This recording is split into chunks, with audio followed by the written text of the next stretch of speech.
Bonjour et bienvenue pour cette nouvelle histoire qui nous emmène aujourd'hui sur les traces de la civilisation qui a bâti les temples d'Angkor au Cambodge, la civilisation Khmer.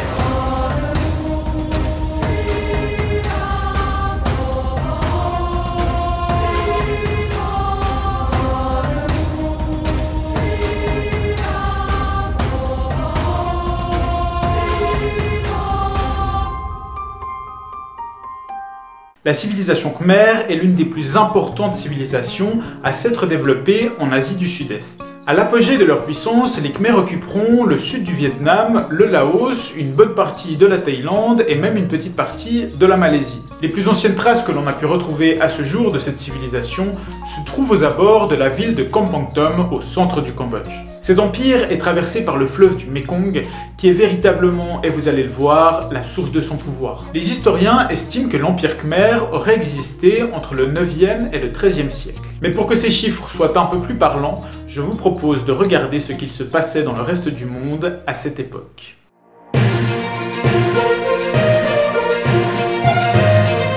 En Amérique du Sud, les Incas ne sont encore qu'un petit royaume qui cherche à se défendre des invasions de leurs voisins. L'Europe est en plein Moyen-Âge et lance des croisades pour reconquérir les territoires morts d'Espagne.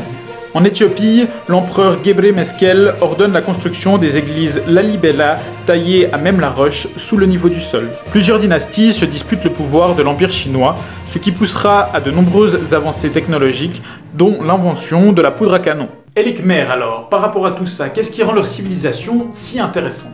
Eh bien, ils étaient principalement passés maîtres dans l'art de bâtir des temples. En gros, chaque nouveau souverain se faisait construire un nouveau temple, et bien sûr, il fallait qu'il soit plus impressionnant et plus grandiose que celui de son prédécesseur. Et c'est comme ça qu'ils en sont arrivés à construire le temple d'Angkor Wat, qui est tout simplement le plus grand temple au monde jamais construit. Les souverains Khmer étaient pour la plupart hindous, et les temples rendent donc hommage à des divinités telles que Brahma, le créateur de l'univers, Vishnu, dieu du soleil et protecteur de l'humanité, mais aussi Shiva, dieu de la destruction. Les derniers empereurs Khmer se convertiront au bouddhisme, qui est aujourd'hui encore la religion principale au Cambodge. D'anciens textes nous rapportent qu'en 802, un roi du nom de Jayavarman II réussit à unifier le monde Khmer. Et sa première grande décision fut d'installer sa nouvelle capitale au nord-ouest du royaume, dans la région d'Angkor. La légende raconte que cet homme aurait réussi à prendre le pouvoir après être allé parfaire son éducation durant plusieurs années dans le royaume de Java en Indonésie. Un peu comme si toi tu partais en Erasmus et à ton retour tu devenais président de ton pays. Et quand j'entends ce que mes potes faisaient pendant leurs Erasmus, ça fait un peu peur. Jayavarman a sûrement choisi de s'installer dans la région d'Angkor pour sa proximité avec le lac Tonle Sap. Au sud du lac Tonle Sap se forme une rivière du même nom qui finit par aller se jeter dans le Mekong. Et chose assez impressionnante que j'ai appris en faisant cette vidéo, c'est que durant la période des moussons, la crue du Mekong devient tellement importante qu'elle inverse le sens de la rivière Tonle Sap. Ce qui fait que durant cette période, au lieu de le vider, la rivière remplit le lac et fait d'Angkor une région extrêmement fertile où l'on trouve beaucoup de rizières. La nature est quand même vachement bien faite. Jayavarman instaure également la tradition khmer de roi-dieu, le nom parle pour lui-même, et initiera également cette tradition de construction frénétique de temples qui sera suivie par tous ses successeurs. Et c'est exactement ça qui fera la richesse unique du site archéologique d'Angkor. Parce qu'à Angkor, on peut bien sûr y visiter le plus grand temple du monde dont je reparle très vite, mais il y a aussi des dizaines d'autres sites avec chacun leur spécificité et leur histoire. Le problème, c'est qu'à force de construire, les Khmers ont besoin de plus de place. Bah oui, en plus du temple, il faut bien loger les milliers d'ouvriers qui viennent travailler sur les chantiers. Et c'est comme ça que de petites, voire grandes villes se construisaient en même temps autour de chaque monument. Plus les rois se succédaient, plus ils étaient obligés d'aller construire leur temple profondément dans la jungle. Alors la jungle, je veux bien, c'est sympa, il y a des animaux, des jolies fleurs, mais j'ai l'impression qu'il manque quand même quelque chose pour faire vivre une population aussi grande. Eh bien oui, pour qu'une ville fonctionne, il faut forcément l'alimenter en eau, pour boire, alimenter les cultures et surtout quand c'est des rizières, ou encore se laver. Et ça, les dirigeants Khmer, ils l'avaient bien compris. Celui qui détient l'eau et décide qui peut en bénéficier, détient le pouvoir. Et c'est comme ça qu'en plus d'être passé maître dans l'art de bâtir des temples, le peuple khmer devient également expert dans la création de réseaux hydrauliques. Leur technique était de creuser de grands bassins que l'on appelle des barails pour récolter l'eau des pluies et des rivières. Et tenez-vous bien, le plus grand barail fait 8 km sur 2,2 km. Je répète, ils ont bien creusé un trou de 8 km de long, sans aucun outil mécanique. L'eau des barails était ensuite déversée dans un ingénieux système de canaux qui permettait aux Khmers de contrôler la production de riz pendant les périodes de sécheresse ou de mousson.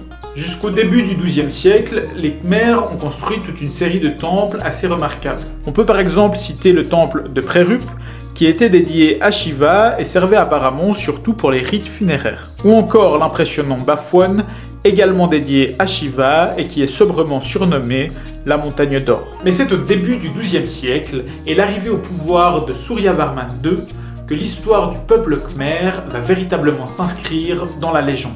En sanskrit, qui est la langue khmer, Varman signifie bouclier ou protecteur. Et le nom de tous les rois de cette civilisation se termine de cette manière. Surya signifie soleil.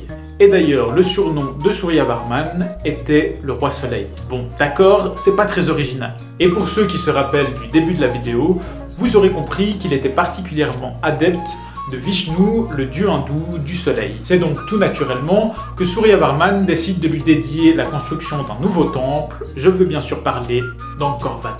Et Suryavarman, lui, il n'est pas là pour rigoler. Il décide de construire son temple sur un terrain d'une superficie d'environ 2 km², ce qui représente à peu près la taille de la principauté de Monaco. Et comme si cela ne suffisait pas, tout autour de ce terrain, il fait creuser une douve de 200 mètres de largeur. La légende veut que l'eau des douves représente la mer et les murailles et les montagnes que le visiteur doit affronter pour atteindre le temple, qui lui est une représentation du mont Meru, la demeure des dieux pour la mythologie hindoue.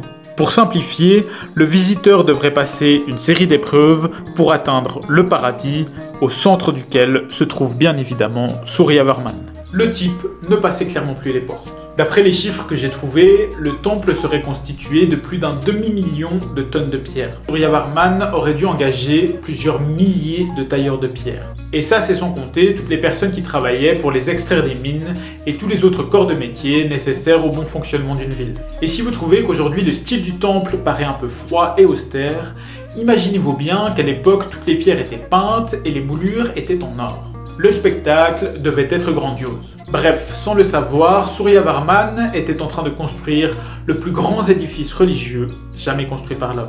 À la mort de ce dernier, on pense que ses restes ont été enfouis dans une salle secrète qui se trouve sous la tour principale. Cette salle est reliée au sommet de la tour par un trou, et chaque année, le jour de l'équinoxe de printemps, le soleil de Vishnu vient éclairer cette pièce généralement plongée dans la pénombre. Les successeurs de Suryavarman II construiront eux aussi de magnifiques temples, mais aucun ne saura rivaliser avec la grandeur d'Angkor Wat. On peut par exemple nommer le temple de Bayonne, qui lui était bouddhiste. De gigantesques têtes de Bouddha étaient incrustées dans ses piliers. Ou encore le fameux temple de Taprom, à moitié recouvert par la forêt, qui moi m'avait déjà énormément marqué dans le premier film de Tomb Raider en 2001. Mais l'Empire Khmer subit de plus en plus de pression, notamment des peuples thaïlandais et vietnamiens, mais aussi des Mongols qui contrôlent la Chine. En 1432, à force de subir les attaques de leurs ennemis, les Khmers décident d'abandonner Angkor et s'installent au sud du Cambodge, là où se trouve l'actuelle capitale, Phnom Penh.